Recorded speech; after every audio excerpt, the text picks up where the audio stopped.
저희들에게 주시는 말씀 보겠습니다. 로마서 12장 11절 말씀 보겠습니다. 제가 가진 성경 신약 성경 257쪽이 되겠습니다. 로마서 12장 11절 말씀입니다. 부지런하여 게으르지 말고 열심을 품고 주를 섬기라. 아멘. 되돌릴 수 없는 후회는 기차가 지나간 후에 태워달라고 손짓을 하는 것과 똑같습니다. 후회는 언제 하냐면 잘못을 깨달았을 때 합니다. 그 전까지는 결코 후회하지 않습니다. 사람들이 가장 많이 후회하는 시점이 언젠가 이렇게 살펴보면 죽음이 코앞에 닥쳤을 때 합니다. 죽음을 앞둔 사람은 살아왔던 삶을 되돌아보면서 내가 이러한 것들은 잘못 살았구나 하는 부분을 후회합니다. 열심히 살았던 사람은 후회하지 않을까요? 앞만 보고 열심히 달려온 사람에게 죽음을 앞둔 상태에서 후회가 없을까요? 옛날 어느 나라 왕에게 한 충성스러운 신하가 있었습니다. 그런데 그 신하가 갑자기 중병에 걸렸습니다. 그 신하는 죽어가고 있었습니다. 이제 왕이 그를 찾아갔습니다. 왕은 안타까운 듯이 그를 바라보면서 이렇게 이야기했습니다. 그대는 지금까지 내게 충성을 다했네. 그래서 내가 그대에게 마지막으로 무엇인가 보답하고 싶네. 그대가 원하는 것이 무엇인지 말해 주게나. 내가 다 들어주겠네. 이렇게 말했습니다. 그의 말을 들은 이 신하는 숨을 헐떡거리면서 폐하, 제가 마땅히 해야 할 일을 미처 못한 것들이 있습니다. 그러니 단 며칠이라도 좋습니다. 제 목숨을 좀 연장해 주시면 좋겠습니다. 이렇게 말했습니다. 그 소리를 들은 왕은 안타까운 듯이 여보게 미안하네. 내가 막강한 권세를 가지고 있는 왕임에는 틀림이 없네. 그러나 그 일만큼은 내가 할 수 없네. 그 일은 하늘에 계신 하나님만이 하실 수 있는 일이 아니겠는가. 이렇게 말했습니다. 왕의 말을 듣고 그 신하는 한숨을 쉬면서 폐하, 저는 지금까지 너무나 어리석었습니다. 저는 이 세상의 왕을 섬기는 일에만 바빴습니다. 하늘의 왕을 섬기는 일에는 너무나도 소홀했습니다. 이제 곧 제가 하늘의 왕 앞에 서야 하는데 면목이 없어서 떨리는 심정을 금할 길이 없습니다. 이렇게 말했다고 합니다. 우리는 죽음 직전에 후회했던 이 충성스러운 신하의 고백을 가슴에 새길 필요가 있습니다. 그리고 그의 고백은 우리가 무엇에 열심을 내야 하는지를 분명히 알려주고 있습니다. 로마서 내용은 16장에 걸쳐서 우리에게 복음의 내용을 알려줍니다. 1절에서부터 11장까지, 1장에서부터 11장까지는 주로 구원 교리의 문제를 다루고 있습니다. 어떻게 믿어야 구원받는가에 대한 내용입니다. 12장에서부터 16장까지는 실천편으로 구원받는 자의 삶은 어떠해야 하는가, 구원받은 자는 어떻게 살아야 하는가에 대한 윤리적 내용을 다룹니다. 이것을 이어주는 말씀이 12장 1절에 그러므로 라고 하는 접속사를 통해서 알 수가 있습니다. 저와 여러분들은 값없이 믿음으로 말미암아 구원을 받았습니다. 이제 구원받은 우리는 구원받은 자답게 믿는 사람답게 살아야 한다는 것이 12장에서부터 우리에게 그 내용을 알려줍니다. 값없이 믿음으로 구원받은 사람은 세상을 본받지 말고 예수님을 본받아 살아야 합니다. 구원받은 사람의 기본이 있습니다. 이것은 모든 사람들에게 다 적용되는 것입니다. 그것이 무엇이냐? 하나님을 기뻐하면서 예배하는 삶입니다. 구원받은 자의 첫 번째 기본 내용이 예배인 것을 잊지 마십시오. 예배의 삶과 교회는 연관이 되어 있습니다. 따라서 바울은 구원받은 자의 기본이 예배임을 언급한 후에 교회에 대한 성도의 의무가 무엇인지를 우리에게 알려줍니다. 어떻게 사느냐 하는 이 삶의 문제는 먼저 무엇을 믿느냐 여기에 따라 달려있다, 이렇게 말씀드릴 수 있습니다. 믿음이 잘못되면 삶도 잘못됩니다. 믿음이 온전해지면 그것이 삶으로 나타나서 삶도 온전해집니다. 그러므로 바울은 서신서에서 항상 교리적인 부분을 딱 언급한 다음에 윤리적인 면, 실천적인 내용을 딱 언급하는 순서로 말씀합니다. 값없이 믿음으로 구원받은 자는 열심을 품고 부지런히 주님을 섬깁니다. 미국 D.L. 무디라 하는 목사님이 이렇게 이야기했습니다. 전에는, 예수님을 만나기 전에는, 인격적으로 주님을 만나기 전에는 구원받기 위해 일했다. 그러나 지금은 구원의 큰 감격을 누리고 있는 지금은 구원받았음으로 일한다, 이렇게 말했습니다. 우리는 구원받기 위해서 열심을 내는 것이 아닙니다. 구원받았기 때문에, 그 은혜가 얼마나 큰지를 알기 때문에 열심을 내는 것입니다. 우리의 열심은 여기에서부터 출발하는 것입니다. 구원받기 위해서 내가 열심을 내야지, 천국 가기 위해서 내가 열심을 내야지 하는 것이 아니고, 나는 구원을 하나님의 은혜로 거저받았다. 이 은혜가 얼마나 큰지 나는 잘 알고 있다.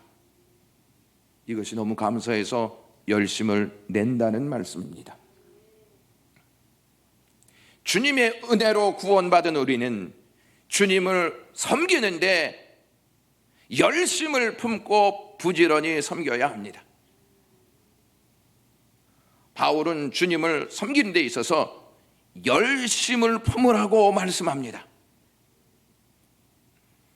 주님의 은혜로 구원받은 사실을 아는 하나님의 백성들은 열심을 품습니다. 열심을 품는데 이것이 단순한 감정적 흥분된 상태를 말하는 것이 아닙니다.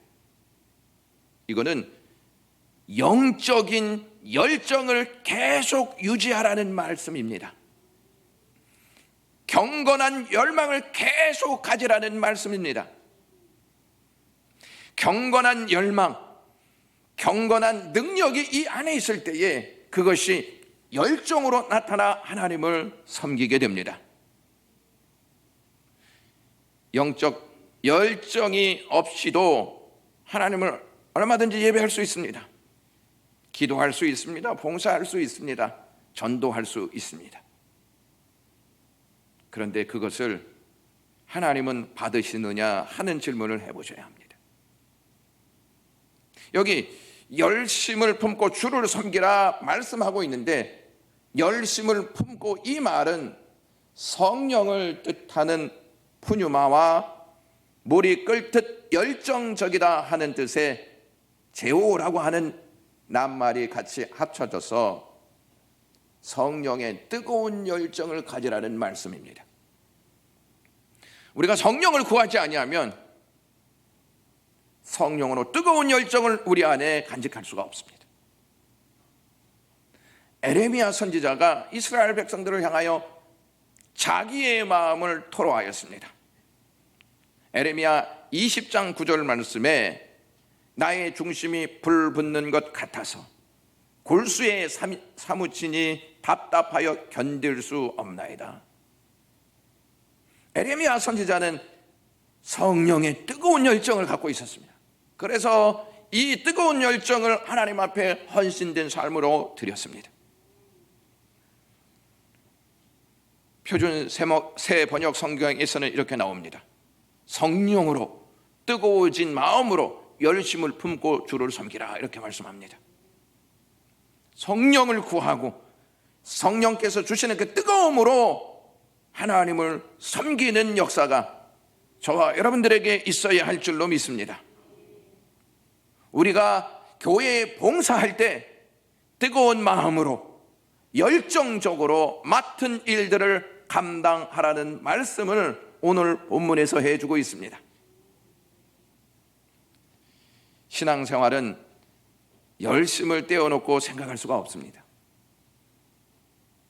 열심이라는 말을 자꾸 율법주의로 몰아가서는 곤란할 것입니다. 열심은 우리의 삶의 가장 중요한 원동력이 되어야 합니다. 처음 믿을 때는 굉장히 열심히 있다가도 1년이 지나고 3년이 지나고 5년이 지나고 10년이 지나면 뜨뜻미지근하게 적당하게 믿는 사람들이 많이 생깁니다. 직분 맡은 자들도 동일한 모습을 보일 때가 있습니다. 처음 임직을 받을 때는 뜨겁게 하나님 앞에 헌신하겠습니다 이렇게 고백은 하지만 시간이 지나면 그러한 열정이 식어버리는 경우도 많이 있습니다. 우리는 점점 더 열심히 더 뜨겁게 하나님을 섬겨야 할 줄로 믿습니다. 사도 바울은 성도들을 향하여 열심을 품으라고 권면하고 있습니다. 어떤 일에 열심 있는 마음을 가지면 부지런해질 수밖에 없지 않습니까? 열심은 부지런함으로 나타납니다.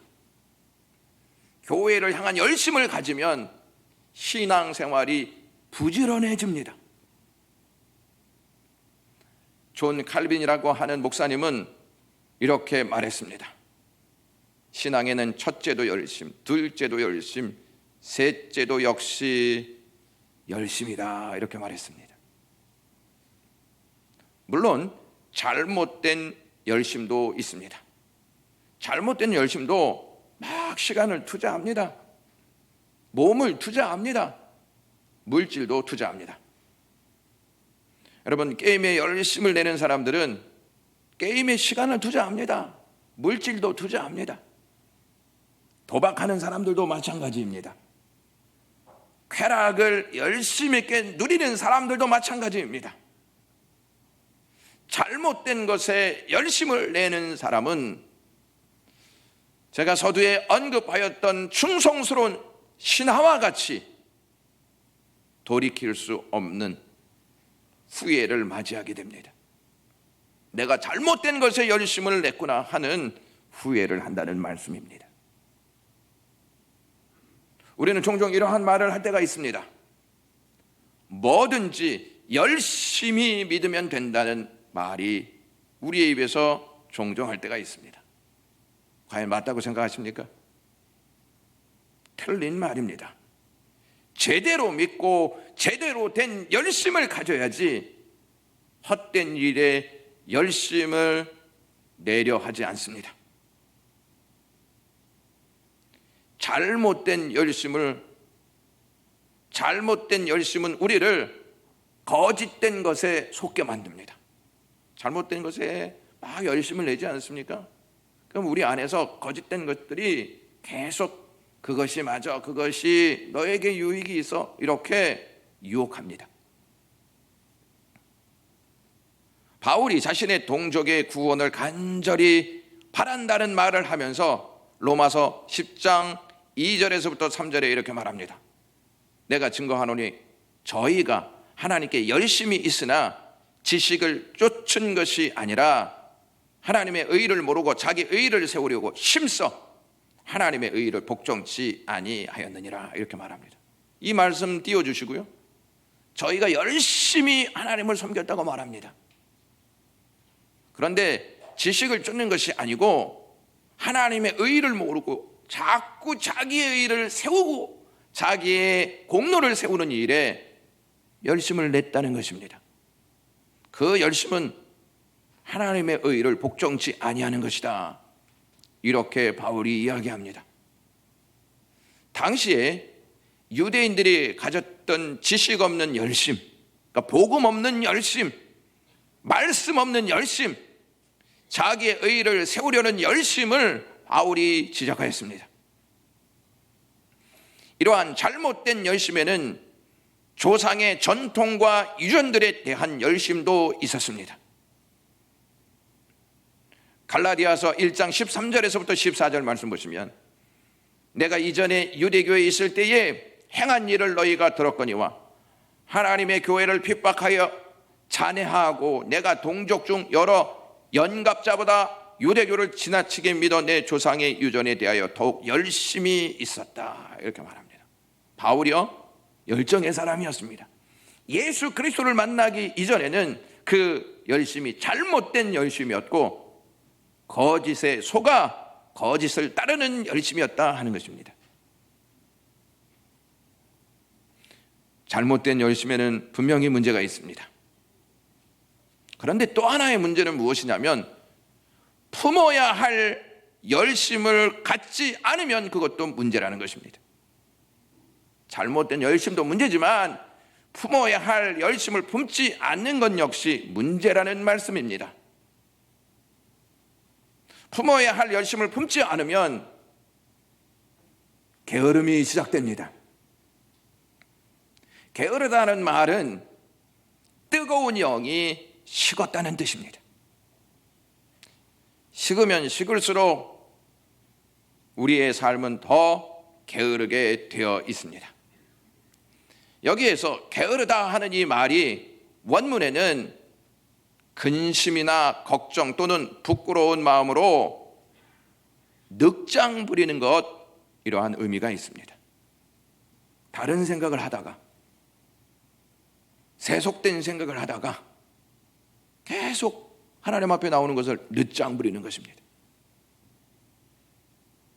여러분, 우리가 예배하지 않습니까? 예배하면 30분 전에 나오시는 분들은 항상 30분 전에 나옵니다. 예배 시간 지난 다음에 나온 사람들 항상 예배 시간 지난 다음에 나옵니다. 그것도 어떤 면에서는 늦장 부리는 것입니다. 하나님을 만나는 시간을 습관적으로 지켜야 합니다. 그냥 집에 누워있는 것만 게으른 게 아니고 하나님 앞에 드려야 할 약속 시간을 제대로 드리지 않는 것도 게으름입니다. 잠언 6장 9절에 이러한 말씀이 있습니다. 게으른 자여, 내가 어느 때까지 눕겠느냐, 내가 어느 때까지 잠이 깨어 일어나겠느냐, 이렇게 말씀합니다. 여러분, 우리 게으름에 대해서는 심각하게 여기지 않을 때가 많습니다. 뭐 그럴 수도 있지, 바쁘다 보니까 그럴 수 있는 거 아니야, 일을 많이 하다 보면 그럴 수 있는 거 아니야, 이렇게 생각을 하게 됩니다. 게으름에 대해서 에레미야 선지자가 엄중히 경고하는 말씀이 있습니다. 에레미야 48장 10절에 여호와의 일을 태만히 하는 자는 저주를 받을 것이요, 이렇게 말합니다. 얼마나 엄중한 경고입니까? 예레미야 선지자는 직분을 맡았으면서도, 교회의 재직이면서도, 사명이 있으면서도 하나님의 일을 태만히 하는 사람은 저주를 받는다고 경고하고 있습니다. 주를 섬기는 데 있어서, 매사에 있어서 게으른 사람들이 있습니다. 그 마음의 뜨거움이 식었기 때문입니다. 물에 술 타듯, 술에 물 타듯 그렇게 살아갑니다. 그래서 목표한 것이 있지만 늘 그것을 이루지 못합니다. 내가 이렇게 해야지, 이런 마음이 있지만 그것이 늘 무너지고 만다는 것입니다. 더 잘할 수 있는 역량이 있으면서도 열심히 부족합니다. 그래서 제대로 이루지 못한다는 것이죠. 그러면서 우리는 핑계를 대고 변명을 댈 때가 많이 있습니다. 솔직히 무슨 이유가 그렇게 많은지 모릅니다. 하나님께 핑계대는 것이 왜 그렇게 많은지 모릅니다. 이것은 하나님의 뜻이 아닌가 봐. 하나님이 도와주시지 않아서 그래. 자기가 열심을 내지 않는 것은 생각하지 않고 다 하나님의 책임을 돌립니다.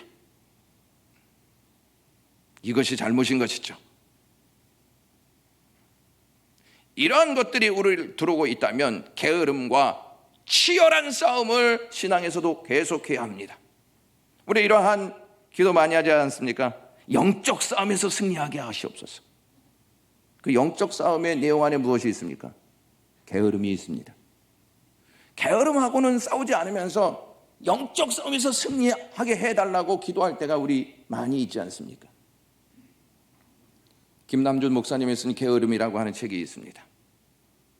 이 책에서 게으름의 원인을 다음과 같이 지적합니다. 게으름의 궁극적 원인은 자기 사랑이다. 자기를 사랑하기 때문에 게으르다는 것이죠. 자기가 원하는 것을 따르기 때문에 게으르다는 것입니다. 아무리 게으른 사람이라도 자기가 좋아하는 일은 열심을 낸다는 것이죠. 자녀들이 공부는 안 하는데 게임은 열심히 하지 않습니까? 다만 자기가 좋아하는 것을 위해 잠시 바쁘게 움직이는 것 뿐입니다. 그러므로 게으름의 궁극적 뿌리는 빗나간 자기 사랑이다, 이렇게 말합니다. 따라서 자기 중심적으로 움직이는 사람이라면 그가 아무리 바쁘게 하루 일과를 보내고 있다 하더라도 게으른 사람입니다. 그러면 끊임없이 거룩한 삶을 살지 못하도록 우리의 발목을 붙드는 자기 사랑의 정체성은 무엇일까요? 그것은 하나님보다 자기 자신을 더 위하는 것입니다. 쉽게 말해서 인간의 게으름은 거룩의 삶의 목표를 성취함으로써 얻는 보람보다는 지금 당장 좀 더 편안하게 살고 싶다 하는 것, 육적인 요구를 붙드는 것입니다. 다시 말씀드리면 거룩한 삶의 목표를 두는 게 아니고 육신적으로 좀 더 편하게 있기를 원하는 그 마음에 붙들린 바 되는 것이란 말씀입니다. 사실 인간에게 자기 사랑의 본능은 가득 차 있습니다.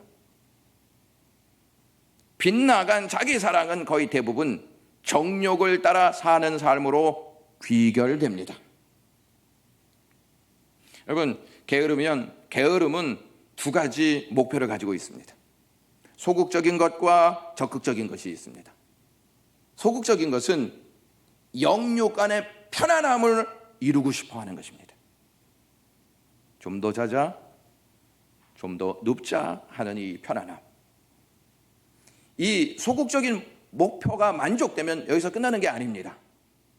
적극적인 목표를 갖습니다. 그것이 바로 쾌락입니다. 쾌락은 더 자극적인 즐거움에 육체를 내어 맡기는 것입니다. 더 자극적인 것에 내 마음을, 더 자극적인 것에 내 눈을, 더 자극적인 것을 내 몸에서 빠져나갈 수 있도록, 거기에 집중할 수 있도록 그렇게 맡겨버리는 것입니다. 게으름은 편안함과 자극적인 것에 몸을 맡기는 행위입니다. 조금만 더 하면서 게으름을 피우는 제자가 있었습니다. 스승이 이제 이 제자에게 이런저런 이야기를 했습니다. 제자는 그 말을 잘 듣지 않았습니다. 스승의 말을 듣지 않자 스승이 이렇게 이 말을 외우게 했습니다. 한번 보여주시면, 뛰는 것보다 걷는 것이, 걷는 것보다 서는 것이 편하다. 서는 것보다 앉아 있는 것이, 앉아 있는 것보다 누워 있는 것이 편하다. 누워 있는 것보다 잠자는 것이 편하다. 그러나 그 이상 편하려면 죽어야 한다. 이 말을 외우고 살라고 했습니다. 뜨끔하지 않습니까, 여러분? 코로나 바이러스가 우리 몸에 남긴 또 다른 바이러스가 있습니다. 게으름의 바이러스입니다. 만약 우리가 태만하였다면, 지금까지 게으름의 바이러스에 지배당하였다면 회개가 필요합니다. 성령께서 라오디게아 교회에게 이러한 말씀을 하십니다. 내가 차지도 아니하고 더웁지도 아니하도다. 물론 내가 사랑하는 자를 책망하여 징계하노니 그러므로 내가 열심을 내라, 회개하라, 이렇게 말하고 있습니다. 분명히 말씀합니다. 열심을 내라고 말씀하고 있습니다. 열심을 내지 않으면 반드시 책망과 징계가 있다고 말씀합니다. 처음 믿을 때는 열심히 믿다가도 1년, 3년, 5년, 10년 지나면 그냥 우리의 마음이 녹아질 때가 있지 않습니까? 주님께서는 처음 사랑을 잃어버린 에베소 교회에게 이렇게 말씀하십니다. 너희의 처음 사랑을 버렸다. 그래서 에베소 교회를 책망하십니다. 어디서 떨어진 것을 생각하고 회개하여 처음 행위를 가지라. 만일 그렇지 아니하고 회개하지 아니하면 내가 네게 임하여 내 촛대를 그 자리에서 옮기리라. 이러한 무서운 말씀을 하십니다. 처음 가졌던 그 뜨거운 마음 어디로 갔느냐, 이러한 말씀입니다. 여러분, 하나님이 그 마음을 주시지 않아서 뜨거움이 사라진 것입니까?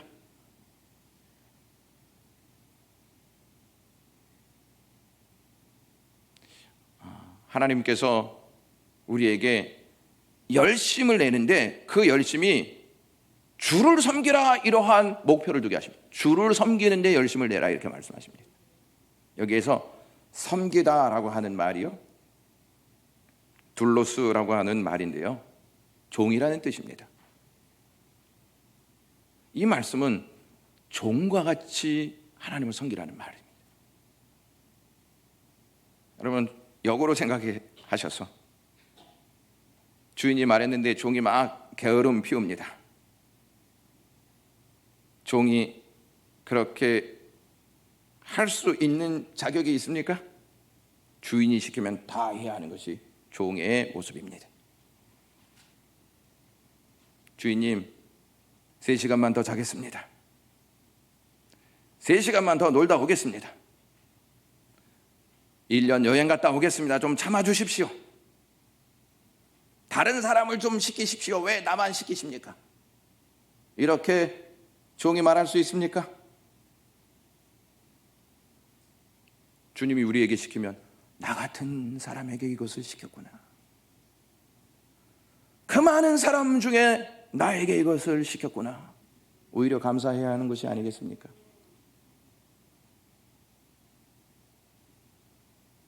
오늘 본문 말씀이 여러분들에게 짐이 될 수도 있을 것 같습니다. 오늘 잘못 왔다, 부지런히 자리에 앉았는데 부담되는 말씀만 쭉 하시는 것 같구나, 이러한 마음이 들 때마다 우리가 묵상하고 구해야 할 것이 있습니다.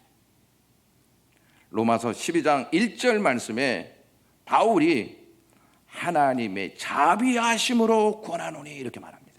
이게 뭐냐? 우리는 하나님의 자비하심을 받은 존재입니다. 이걸 묵상하라는 말입니다. 그러니까 하나님이 나에게 은혜를 주셨어. 나에게 하나님 백성 되게 하셨어. 이 일을 나에게 맡기셨어. 나 같은 존재가 주님을 섬길 수 있다니, 나 같은 존재가 구원받을 수 있다니, 하나님과 원수된 자가 하나님 안에서 살아가다니, 이것은 전부 하나님의 자비하심이야. 이걸 생각하라는 말씀입니다. 저와 여러분들의 삶 속에 하나님의 자비하심을 생각하지 않고 하나님의 자비하심이 없다면 가장 불행한 존재입니다.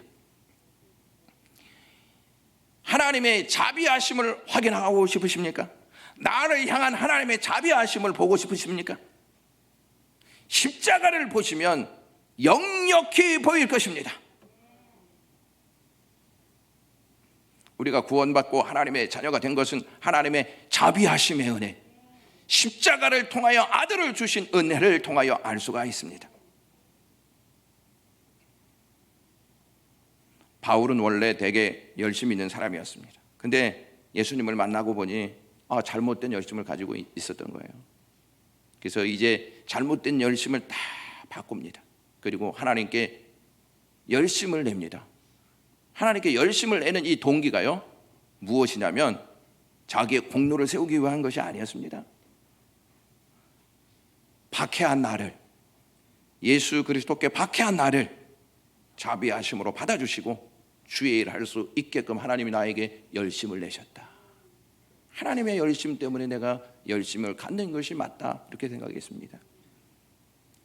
고린도후서 11장 1절에서 2절 말씀에 원컨대 너희는 나의 좀 어리석은 것을 용납하라. 청컨대 나를 용납하라. 내가 하나님의 열심, 너희를 위하여 열심을 내노니 내가 정결한 처녀로 한 남편인 그리스도께 드리려고 중매함이로다, 이렇게 말합니다. 하나님의 열심을 생각했습니다. 나를 구원하신 그 하나님의 열심, 내가 박해하고 있는 가운데에도 나에게 열심을 보이셨던 그 주님, 그것을 생각했다는 것입니다. 여러분, 하나님의 열심이 없었다면 저와 여러분들이 여기에 있을 수 있습니까? 하나님의 열심이 없었다면 구원받은 백성으로 살 수 있습니까? 하나님의 열심이 없었다면 하나님 나라 바라볼 수 있는 소망이 있습니까? 이사야 선지자가요 9장 6절에서부터 7절에 이렇게 말씀합니다. 이는 한 아이가 우리에게 낳고 한 아들을 우리에게 주신 바 되었는데 그의 어깨에는 정사를 메었고 그의 이름은 기묘자라 모사라 전능하신 하나님이라 영존하시는 아버지라 평강의 왕이시라 할 것임이라. 그러면서 또 7절에 이렇게 이야기합니다. 그 정사 평강의 더함이 무궁하며 또 다윗의 왕자와 그의 나라에 군림하여 그 나라를 굳게 세우고 지금 이후로 영원히 정의와 공의로 그것을 보존하실 것이라. 만군의 여호와의 열심히 이를 이루시리라, 이렇게 말씀합니다. 구속의 은혜를 이루시는 것이 하나님의 열심입니다. 우리를 구원하시는 것이 하나님의 열심이십니다. 우리를 보호하시는 것이 하나님의 열심이십니다. 하나님 나라에 갈 수 있게 하신 것이 하나님의 열심입니다. 내가 직분자가 된 것이 하나님의 열심을 통해서 된 것이라고 확신하셔야 합니다. 여러분, 미국 청소년 사역에 도슨 맥컬리스트라고 하는 사람이 있었습니다. 청소년들에게 열심히 복음을 전했습니다. 그러니까 청소년들이 복음을 잘 받겠습니까? 복음을 들어도 이 청소년들이 잘 받지 않는 것입니다. 막 아이들은 자기 멋대로 놀고 또 자기가 원하는 대로 삶을 막 살아가는 모습을 보게 됩니다. 그러면서 그 아이들을 이렇게 살펴보니까 그 아이들 대부분이 교회를 다녔던 아이들이었습니다. 교회를 다니는 아이들이 하나님의 복음을 잘 듣지 않는 것입니다. 교회에서 자라난 아이들이 하나님의 말씀에 반응하지 않는 것입니다. 그래서 그 아이들을 이렇게 명칭했습니다. 교회의 무기진역자들이라고 일컬었습니다. 교회의 무기진역자들.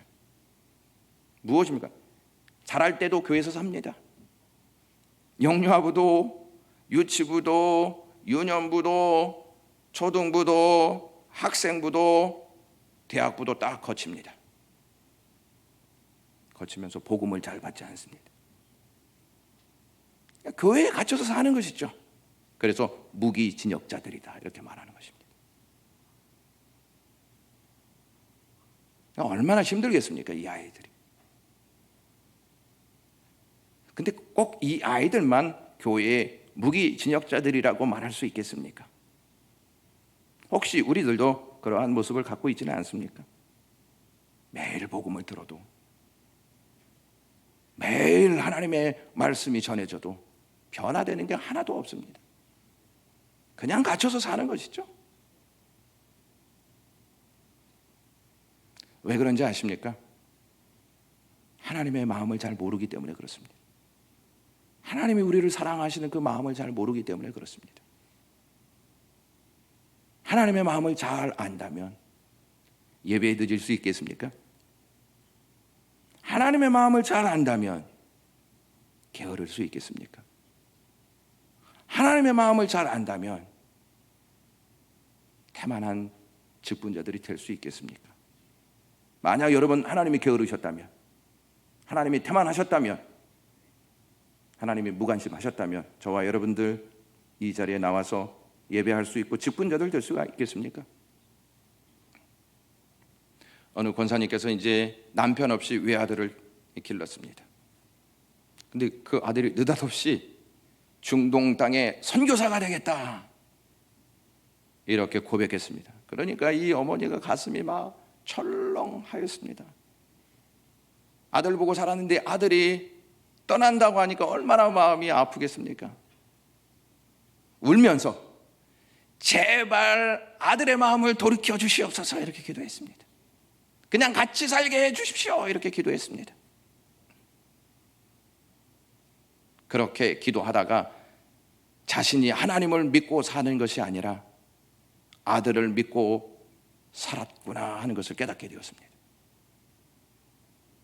그제서야 기도가 바뀌었습니다. 아들을 선교사로 보내는 일에 순종하기로 결단하고 펑펑 울었습니다. 권사님의 아들이 출국하는 날 공항에서 선교사로 가는 아들 앞에서 울지 않으셨지만 돌아오는 차 안에서 펑펑 울면서 이렇게 고백했습니다. 이제야 하나님의 마음을 알았습니다. 내 외아들을 중동 땅에 보내는 것도 이렇게 어려운데 독생자 하나밖에 없으신 그 예수 그리스도를 우리에게 보내주시다니. 그래서 하나님의 마음을 알았습니다. 신앙은 언제부터 출발되는지 아십니까? 하나님의 마음을 알 때 출발합니다. 그러기 전까지는 머물러 있는 것입니다. 우리를 향한 하나님의 자비하심의 마음을 알면 우리는 열심을 품고 부지런히 주님을 섬길 것입니다. 죄 많은 세상이 지금까지 온 이유는 하나님의 자비하심의 열심 때문이었습니다. 기도하겠습니다.